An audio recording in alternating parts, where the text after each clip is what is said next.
chère maman, tu peux avoir toute la beauté du monde, mais si tu n'es pas humble, tu n'es pas une bonne femme. Une bonne femme est une femme simple. Une bonne femme est une femme brisée. Une bonne femme est une femme qui est morte à elle-même. À elle-même. Est-ce que maman, tu es brisée? Ton orgueil, que tu sois célibataire, que tu sois une femme mariée, est-ce que tu as vaincu l'orgueil? L'orgueil face à ton intellect, l'orgueil par rapport à ta beauté, l'orgueil par rapport à l'argent de ton mari ou ton propre argent, l'orgueil par rapport à ton niveau intellectuel, l'orgueil de la femme peut venir de beaucoup de choses. Est-ce que tu as vaincu l'orgueil? Si tu n'as pas vaincu l'orgueil, il y aura un problème au niveau de ton mari parce que ton orgueil fera toujours que tu vas t'opposer à ton mari.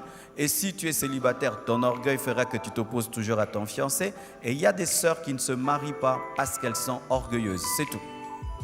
Elles n'ont pas un démon de célibat, c'est l'orgueil.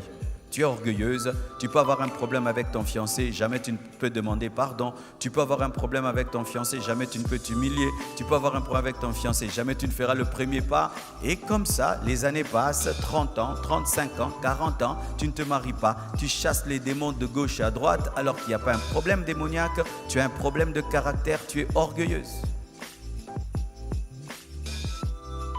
Voici l'exemple d'une femme humble dans la Bible. Marie, la mère de Jésus. Vous savez pourquoi je dis que Marie était humble? Elle est allée dans la chambre haute, mais elle n'a pas pris le devant pour prêcher à la place de Pierre, disant « c'est moi la mère de Jésus, je vais prêcher ».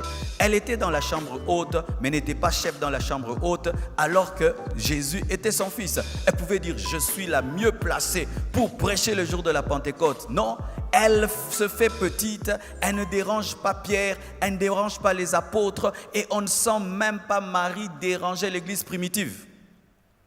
Tu t'imagines, ton fils meurt à la croix et puis il commence une grande église, première prédication, 3000 membres, il fallait que Marie soit tout le temps là. Hey, l'église de mon fils, je dois être diaconesse, l'église de mon fils, je dois être ancienne de l'église. Marie n'a jamais fait cela. Quelle humilité, elle n'a jamais dérangé les apôtres.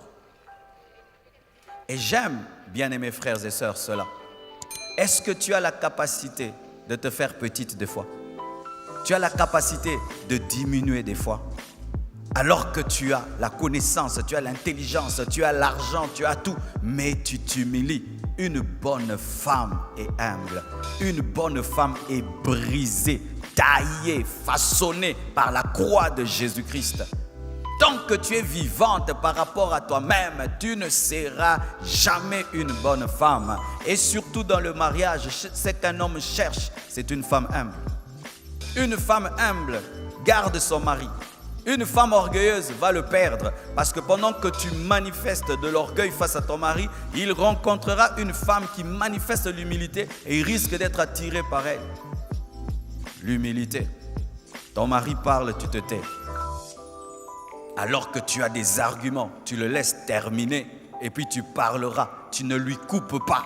L'orgueil amène les femmes à couper leur mari. Je dis toujours aux femmes, si vous étiez des hommes, tu aimerais avoir une femme qui te coupe la parole? Si tu étais un homme, chère maman, parce que des fois vous ne vous mettez pas à la place des hommes. Si tu étais un homme, tu as épousé une femme, tu aimerais que quand tu lui parles, qu'elle te coupe? Ou tu aimerais avoir une femme, quand tu parles, elle garde silence et puis elle parle ensuite? Je ne vous dis pas non plus de vous taire, mais laissez le mari terminer et puis parler. Parce que c'est un manque de respect que de couper la parole à ton mari. Journée de la femme, alléluia. Il ne fallait pas m'inviter.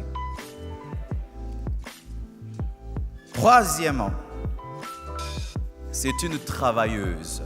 Une bonne femme est travailleuse. Et quand je dis travailleuse, une fois je l'ai dit dans la convention des femmes, travailler, ce n'est pas seulement travailler dans une entreprise, avoir un emploi. C'est être active. Car pour ma part, vraiment, même les femmes ménagères travaillent.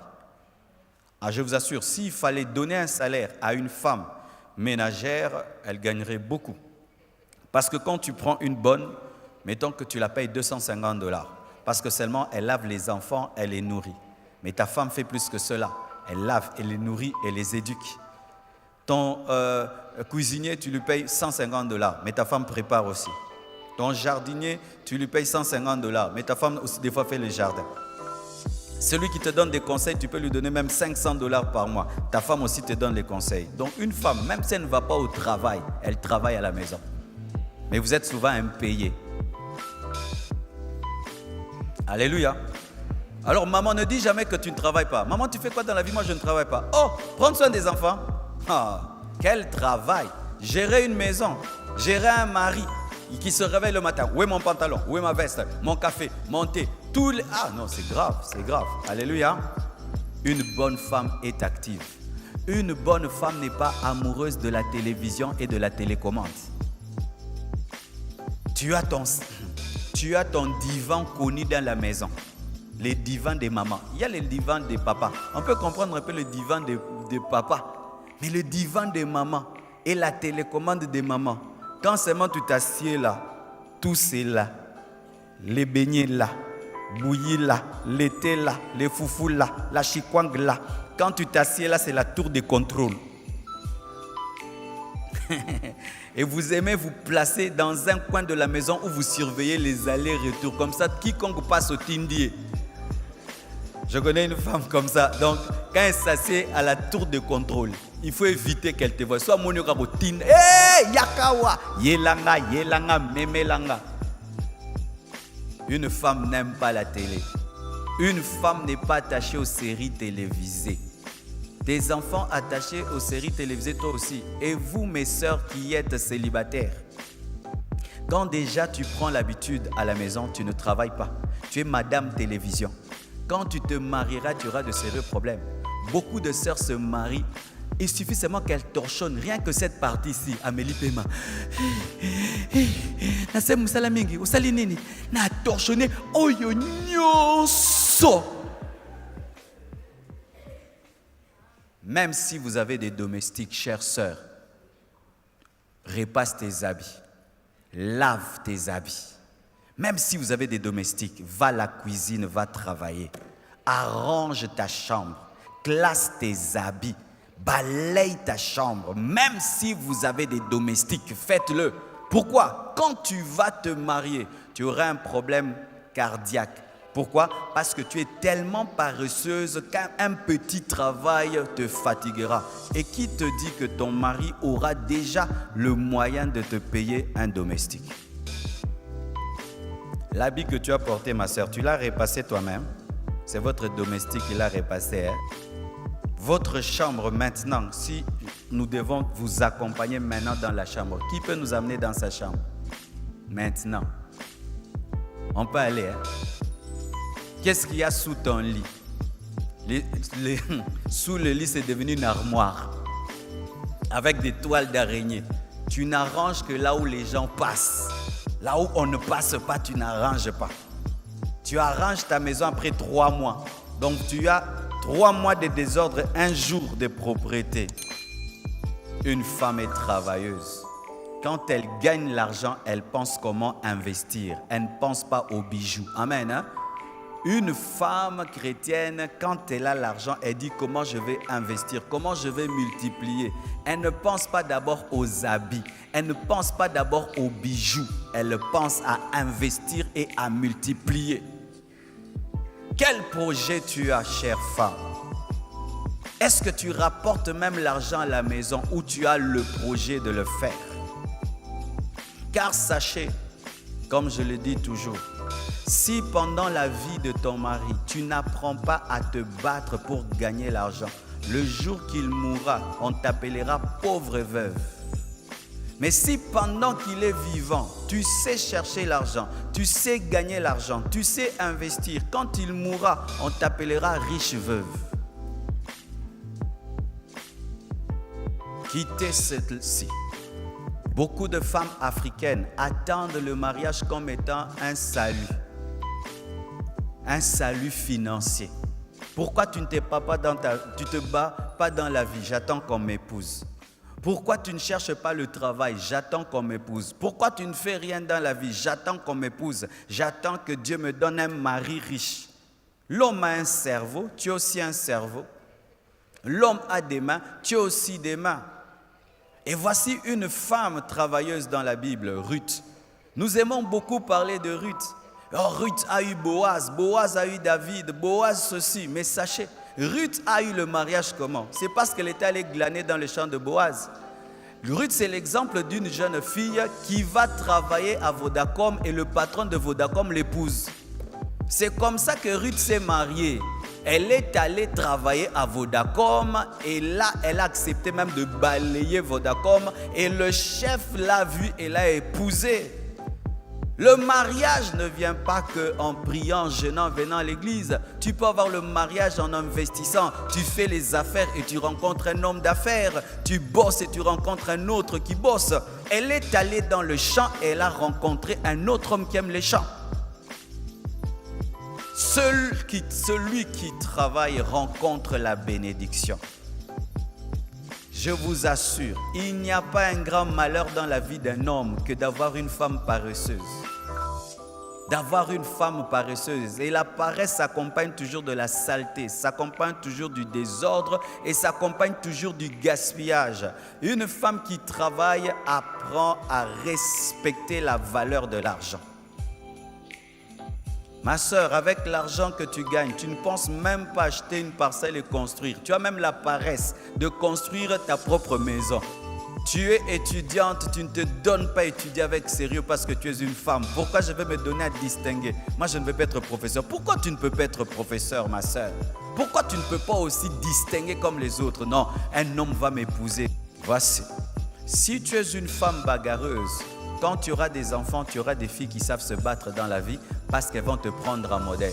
Mais si tu es une mère paresseuse, tu auras des filles qui vont te ressembler parce qu'elles diront « Maman ne fait rien dans la vie, mais elle gagne bien la vie ». Si tu veux engendrer des filles exceptionnelles, sois une femme qui travaille dur. Elles vont te regarder, elles vont prendre exemple sur toi. Une bonne femme travaille. Alléluia. Elle n'a pas peur de transpirer. Elle n'a pas peur de toucher le torchon. Elle n'a pas peur de prendre le balai. Même si tu as des travailleurs, des fois, il faut les mettre de côté. Alléluia. Ou toi-même, tu entres dans la cuisine. Ce n'est pas toujours bon que le mari ne mange que la nourriture du travailleur et du travailleur. Ruth a été élevée parce qu'elle travaillait. Elle a accepté même une basse besogne pendant un temps, glaner, ramasser dans le champ. Et Dieu lui a donné le champ, car si tu épouses Boaz, le propriétaire du champ, le champ est à toi. Des fois, accepter de commencer petit, où on te donne un petit salaire, mais tu manifestes l'excellence et tu as la promotion. Bamisala pamba pamba oyo. Oh, tu peux commencer comme glaneuse et puis tu deviens propriétaire du champ. Mais lorsque tu travailles, équilibre toujours le travail et le couple. Amen. Et ça dans tous les domaines. Que ce soit le travail à la maison ou le travail en dehors de la maison, il ne faut pas non plus tomber dans le piège où tu n'es que boulot, boulot. Tu oublies que tu as des enfants, tu oublies que tu as un mari, tu oublies de prendre soin de ta famille. Et même vous qui travaillez à la maison, il y a des femmes qui du matin au soir ne font que s'occuper de la maison, oublient les enfants et leur mari. Ça encore, c'est un défaut. Amen. Tongo. Balayer, balayer, nettoyer, nettoyer, balayer, balayer, préparer, préparer, nettoyer. Celui pour qui tu balayes, pour qui tu nettoies, tu ne causes pas avec lui, tu ne lui parles pas, tu ne lui donnes pas la tendresse et l'amour, mais tu es balayé, préparé, envoyé, balayé, préparé. Encore une autre erreur. Le bonheur est dans l'équilibre. Alléluia. Dans l'équilibre, car il y a des femmes qui fuient leur mari en travaillant beaucoup pour leur mari. Elle ressemble à Marthe qui est allée cuisiner pour Jésus-Christ pour ne pas écouter Jésus. Et il y a des femmes comme ça qui ne passent pas du temps avec leur mari, mais en train de cuisiner pour leur mari, en train de préparer pour leur mari, alors qu'il faut d'abord que tu aies l'intimité avec ton mari et ensuite tu cuisines pour lui. Car ta nourriture ne sera pas bonne dans sa bouche si tu n'as pas d'intimité avec lui. Amen. évitez cela. Vous n'avez pas d'intimité, mais vous êtes tout le temps cuisine. Ce n'est pas la parole de Dieu. D'abord l'intimité et ensuite la cuisine. Quatrièmement, une bonne femme est propre. Une bonne femme ne sent pas comme un garçon. Vous voyez, les frères, des fois, ils sentent le bouc. Oh, frère, au solantabo, mais tu n'as pas berger. Non, frère, bazaba solomo, bozo, mais tu n'as pas frère royo, au salara wapi. Mais il y a des sœurs aussi qui sentent comme ça. Mais ça, c'est grave, hein? Une sœur qui sent comme un garçon. Avec tous les parfums des Chinois qu'il y a aujourd'hui, même des parfums de 1000 francs, 2000 francs, maman, tu sens mauvais. Alors nous qui ne dormons pas avec toi, on sent que tu sens mauvais. Maintenant, c'est lui qui dort avec toi. Il meurt. Il meurt seulement. Il y a un peu de Congo à tel côté Moussoussou. Oh non, non, là, la cabete. À Okufa.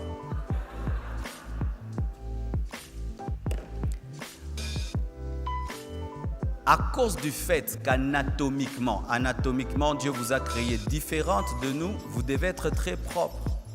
Et là, je bénis Dieu pour les enseignements que maman Marceline donne. J'aimerais même qu'elle puisse reprendre ces enseignements-là sur la propreté de la femme. Je vous assure, même il y a des sœurs qui ne se marient pas parce que vous avez une mauvaise odeur. Ah oui, une mauvaise odeur. Et nous, les chrétiens aussi, nous mettons tout sur le dos des démons.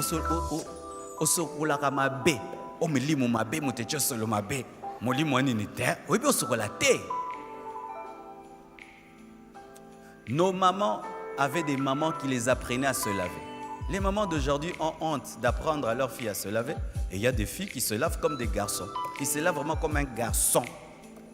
Alors qu'aux garçonté. La nuit, tu ne te laves pas. Une fille. Donc, maman Marceline, il faut revenir à ces enseignements-là. Comment une femme doit se laver. Et pourquoi? Parce que ça peut te créer des problèmes. Et demain, dans la vie, un homme, il est beau, il est propre. Alors, il ne peut pas épouser une femme qui est moins propre que lui. Impossible, tu n'aimes pas brosser tes dents. Tu ne sais pas prendre soin de ton intimité. Et des odeurs bizarres sortent de ton corps. C'est pourquoi quand vous avez des amis, chères sœurs ou chères mamans, des fois, causez bien entre vous. Donne-moi la main, je parle. Surtout vos mèches. Maman, c'est vrai que tu aimes beaucoup ces mèches, ça t'a coûté cher. Mais ça durait, hein? Ça durait. Les mèches des femmes sentent très mauvais. Pourquoi? Parce que vous avez l'esprit d'économie. Il faut enlever, changer. Tu reviens tes propres cheveux, le temps que peut-être tu laves les mèches ou tu changes les mèches. Et aussi quand vous vous mettez aussi à mettre les chocos, ça donne aussi des odeurs. Parce que vous brûlez la peau. Et maintenant, quand l'odeur de la peau s'attache à l'habit, ça crée des problèmes. Alors, si tu aimes les chocos, vraiment, sois très propre. Mais moi, je te déconseille. Pourquoi? À force de brûler la peau, de la brûler et de la brûler, tu auras une odeur malgré que tu te laves, malgré que tu mets tout. Et surtout, l'odeur du choqué au parfum, ça crée encore une autre mauvaise odeur. Pourquoi tu as mélangé une mauvaise odeur avec une bonne? Voici ce qu'il faut faire. Tu te décides, tu ne mets plus. Chère sœur qui n'est pas mariée, quand tu es toute noire et tu te fais claire, tu sors de ta destinée. Parce que quand Dieu te crée noire, il a déjà préparé un homme qui va t'apprécier tel que tu es. Maintenant, quand tu quittes ta peau noire, tu deviens clair.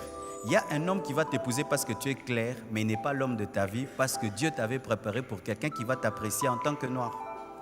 Alors maintenant, celui qui va t'épouser parce que tu es clair, alors que tu es noir, vous voyez maintenant quand tu deviens clair par les chocos, ça a des hauts et des bas. Amen. Et cette propreté ne doit pas être qu'extérieure. Parce que maintenant, il y a des femmes qui ont une propreté extérieure. Un beau jean, un beau body, nanana. Mais une propreté doit être d'abord intérieure. Tu ne dois pas te rendre propre ou belle pour les autres. Tu dois le faire pour toi-même. Avoir une propreté extérieure et intérieure. Veiller sur la propriété de tes vêtements, la propriété de ton corps, la propriété de ton intimité, la propriété de ta peau, de tes cheveux, de tes dents. Il faut veiller dessus, je vous assure, et tu dois être ordonné. Un garçon peut ne pas savoir où se trouvent ses chaussures, où se trouvent ses pantalons, mais pas une femme. Une femme au Kyozaola Tautuna. Bodina ngane kenda kiwap. Zato kendo lukayo. Tokuta kiangolo na couloir. Ok, bon sapatu nanga moko.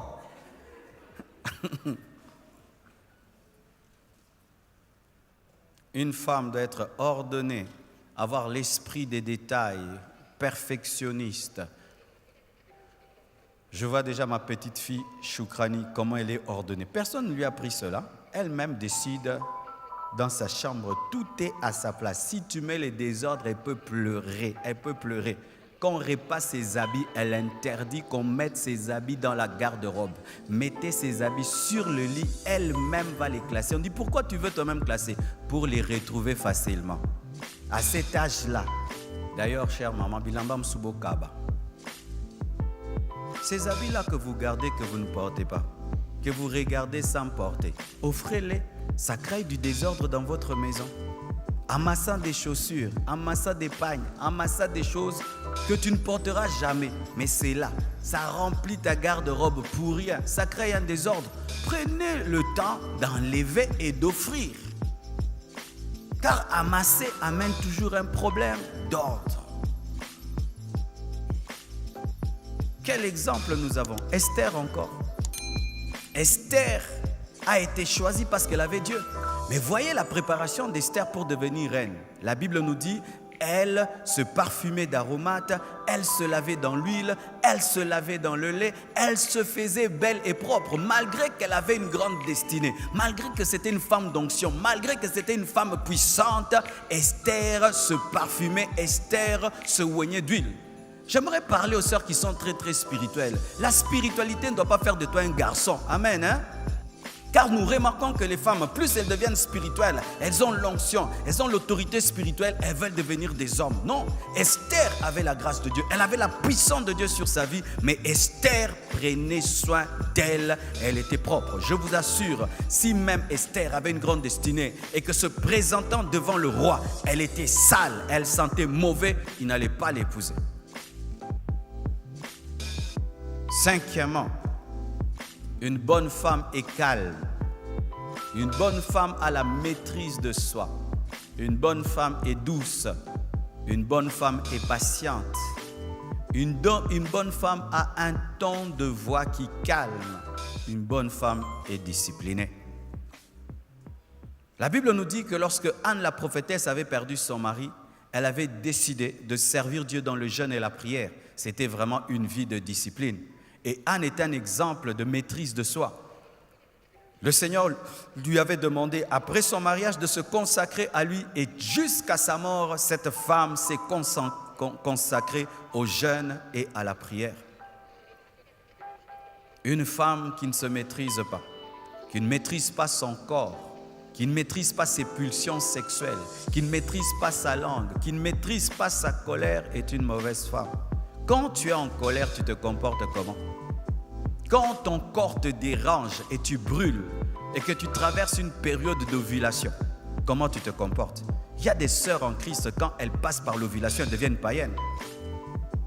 L'ovulation n'est pas un démon, c'est Dieu qui vous a créé ainsi. Et quand tu es rempli du Saint-Esprit, pendant que tu traverses ta mauvaise période, tu dois avoir la discipline.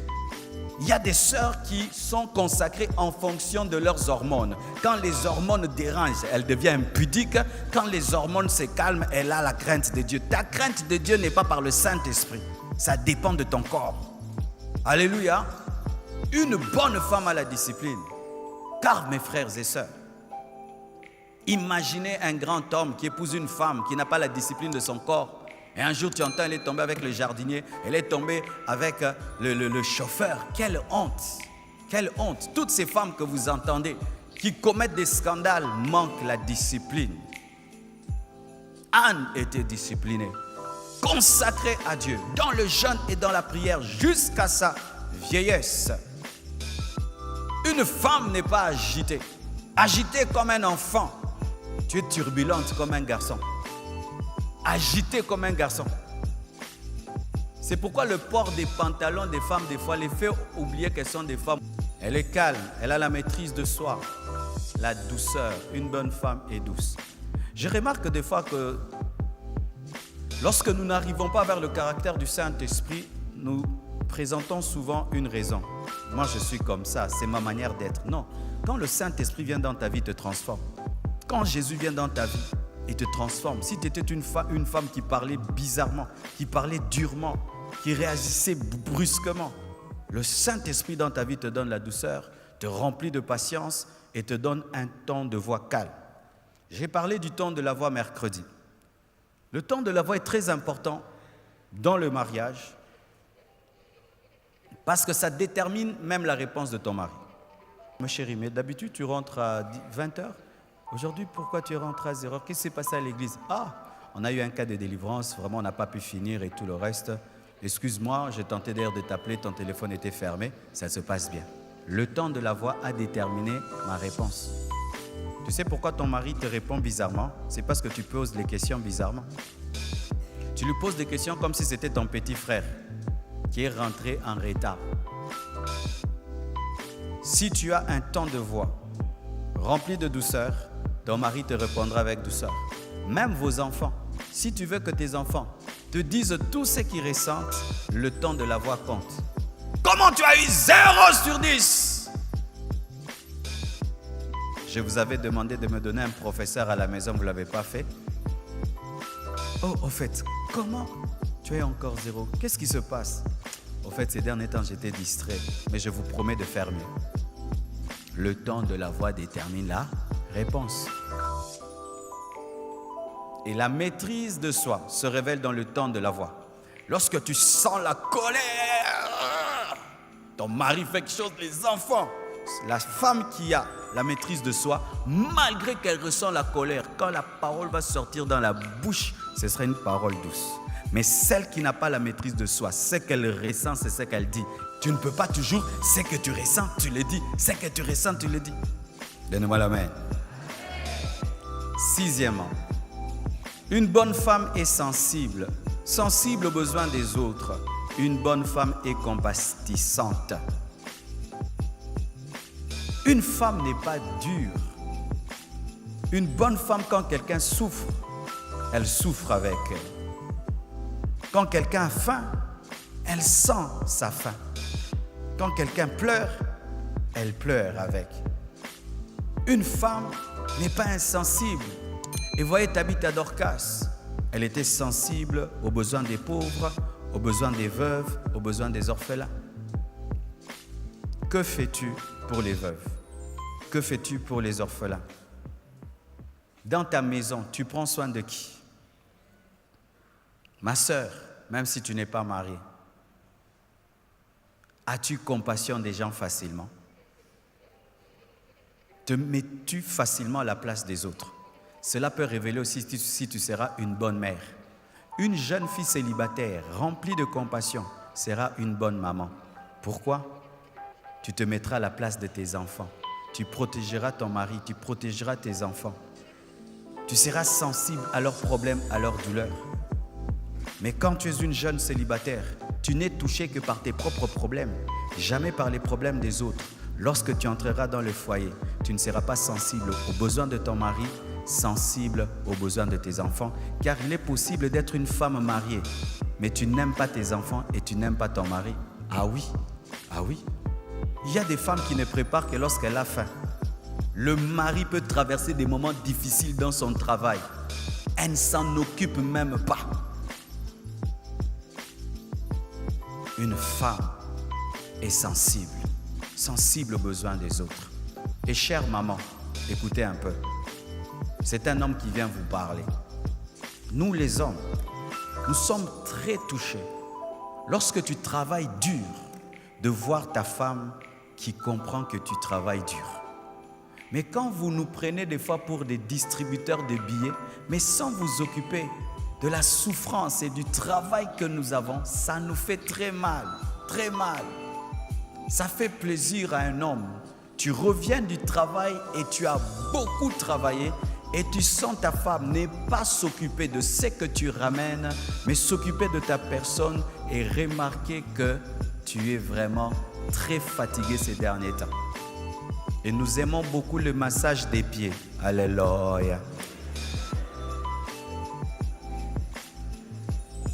Mais toi maintenant, tu te précipites vers le sac de ton mari, prendre l'argent, mais tu ne t'occupes pas des pieds qui étaient debout pendant des heures du temps. Septièmement, nous sommes en train de finir. Une bonne femme est soumise, sans rébellion à son mari, et soumise à ses autorités. Non autoritaire devant son mari, même si tu es colonel. Traite son mari comme un seigneur. Et quand elle est célibataire, elle est prédisposée à la soumission. Une fois, il y a une sœur célibataire. Je dis, ma sœur, pourquoi tu n'épouses pas cet homme? Elle dit, pasteur, cet homme va me faire pécher. Pourquoi? Je ne trouve pas qu'il va me pousser à me soumettre à lui. Ça peut être trop. Chère sœur, quand tu es célibataire, tu dois avoir la prédisposition de te soumettre. Comme les païens disent que la marmite aime le couvercle. Une bonne femme attend un couvercle. Elle aimerait sentir une autorité au-dessus d'elle. Même quand elle est célibataire, elle dit, qui va dominer sur moi vraiment? Elle prie, Dieu, donne-moi un mari qui va être mon Seigneur. Mais quand vous demandez le mariage, vous voulez seulement avoir des amis? Non, ton mari n'est pas que ton ami, c'est aussi ton chef. Si tu ne traiteras pas ton mari comme ton chef, ne te marie pas. Amen, hein? Elle vit toute seule jusqu'à ta mort et à l'enlèvement de l'église. Mais si tu veux le mariage, tu dois te préparer à avoir un chef dans ta vie et avoir le plaisir d'avoir un chef. Chère maman, à moins que ton mari n'est pas un homme, mais un homme vraiment au vrai sens du terme, est incapable d'être heureux avec une femme insoumise. Un vrai homme, jamais, jamais, même s'il est rempli du Saint-Esprit, même Jésus n'est pas en communion avec une église rebelle. Traites-tu ton mari comme un chef? Traites-tu ton mari comme un chef? Une bonne femme traite son mari comme un chef. La Bible nous dit que Sarah appelait Abraham son Seigneur. Est-ce que tu traites ton mari comme un chef?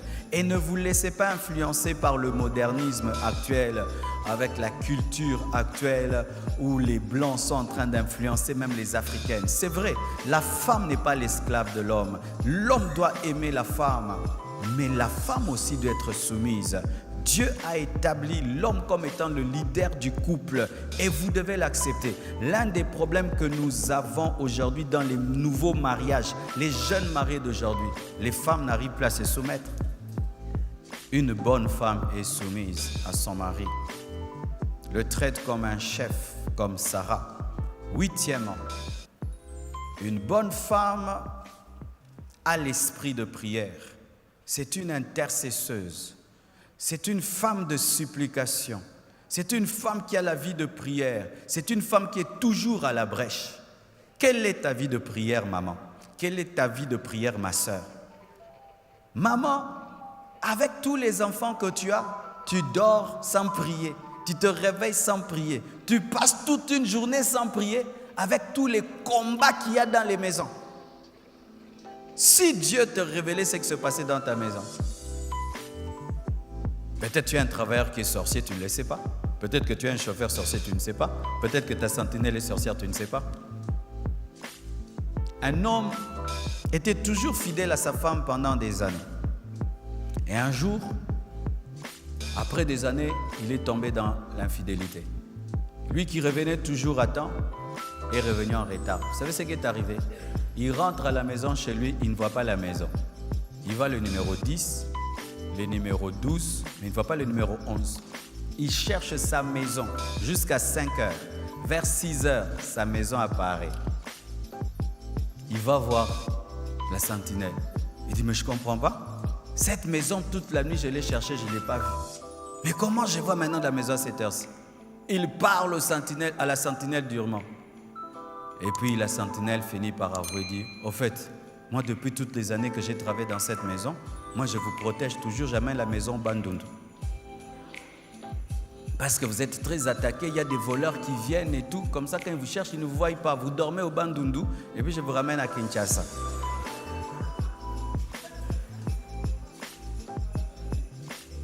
Alors ce jour-là, il avait cru que le patron avait dormi dans la maison parce qu'il avait emprunté une autre voiture.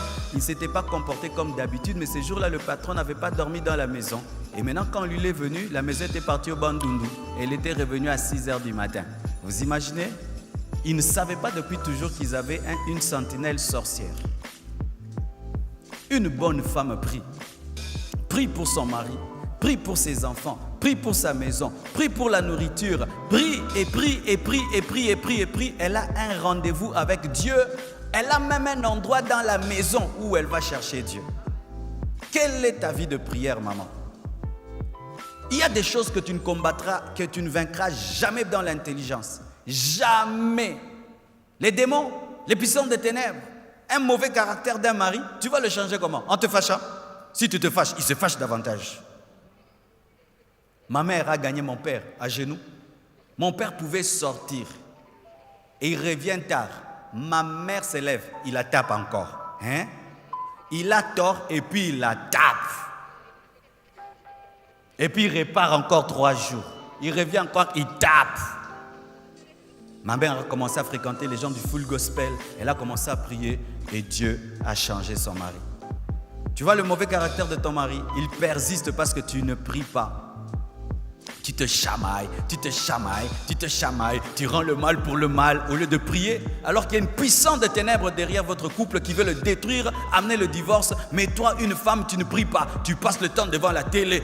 1 heure du temps que tu passes devant la télé, si tu pouvais transformer 1 heure de télévision en heure de prière, tu aurais déjà vu le résultat dans ta maison.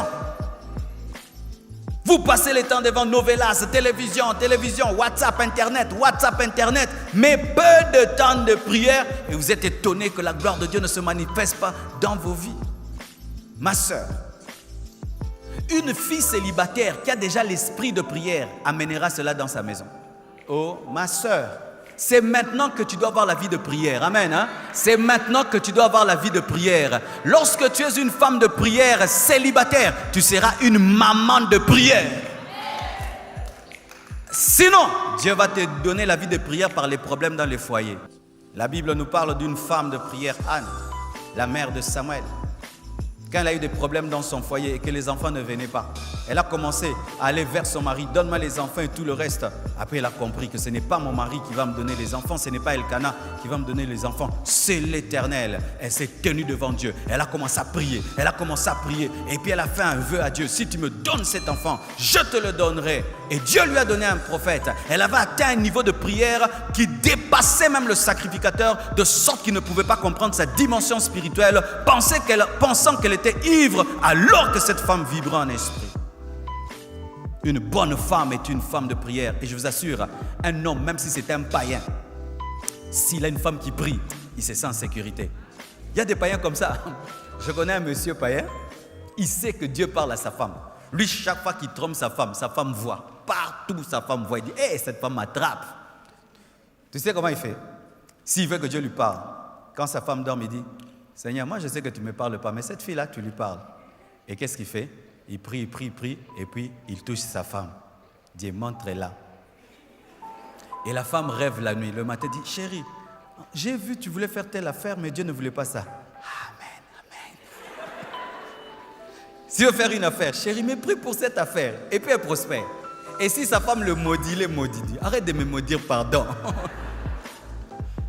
Un homme se sent en sécurité, même les enfants. Je vous dis, des enfants qui dorment dans la maison mais qui entendent leur maman la nuit. Tu vas vraiment ponguer bien. Ah, alléluia. Chère sœur, travaillez déjà votre intimité avec Dieu dès maintenant, alors que vous êtes célibataire. Parce que quand le mariage vient, le mariage perturbe la vie de prière. Demandez à toutes les femmes qui se sont mariées. Sinon, surtout si tu épouses un homme qui n'est pas spirituel, un homme qui est charnel, il va combattre ta vie de prière parce qu'il ne comprend pas comment tu peux prier 3 heures du temps.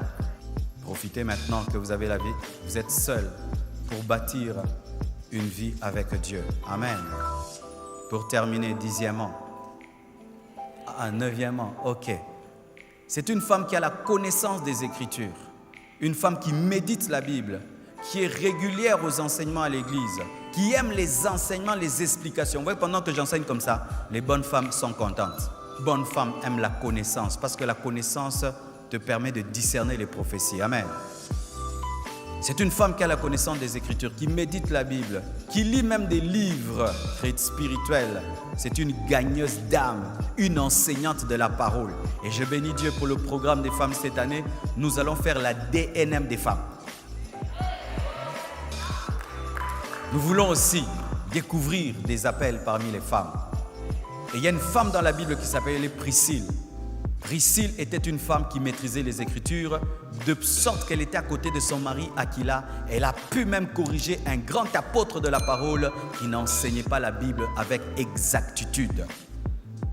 Une bonne femme lit la Bible. Où sont parties ces femmes qui ont tout le temps leur Bible à côté, qui mémorisent des versets bibliques, qui conseillent leurs enfants avec les îlets écrits? Quelle est ta relation, maman, avec la Bible? Ma sœur, quelle est ta relation avec la Bible?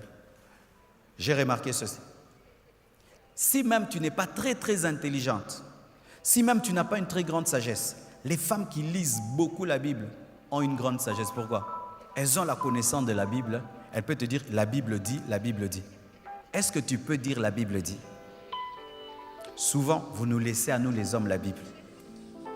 Vous laissez aux hommes de maîtriser les Écritures.